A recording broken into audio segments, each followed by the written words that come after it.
26 апреля 1986 года – трагический день в истории Советского Союза и мира в целом.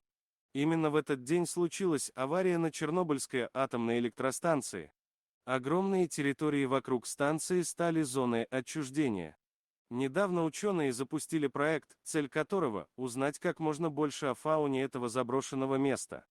Оказывается, что наличие людей влияет на животный мир гораздо больше, чем радиация, ведь в Чернобыльской зоне обнаружены представители фауны, которых там не наблюдали уже больше века.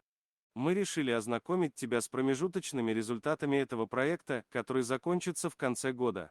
За последние 30 лет количество животных в зоне отчуждения возросло в разы, а это позволяет утверждать, что радиация не так пагубно влияет на фауну, как человеческое вмешательство. Ученые отслеживали популяции животных по следам на свежевыпавшем снеге. Также в ноябре прошлого года в украинской части зоны были установлены 42 камеры. Исследование позволило выяснить, что в чернобыльских лесах значительно возросло количество диких кабанов, волков, косуль и лисиц. Кроме того, здесь обнаружили редких животных, которые уже много лет не появлялись в этих местах, европейскую рысь и бурого медведя. Профессор университета города Портсмут Джим Смит утверждает, что эта авария сотворила некий заповедник. Мы не говорим, что радиация – это хорошо. Но отсутствие человеческого влияния позволило популяции животных увеличиться. В Чернобыльской зоне даже удалось заснять зубров и лошадей Пржевальского.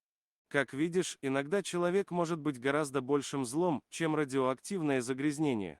По-моему, нам стоит задуматься. Если ты со мной согласен, то поделись этим материалом со своими друзьями и знакомыми. Спасибо за просмотр. Подписывайтесь на канал, где вы найдете еще много интересного, а также ставьте лайки и пишите комментарии, что думаете насчет этой истории.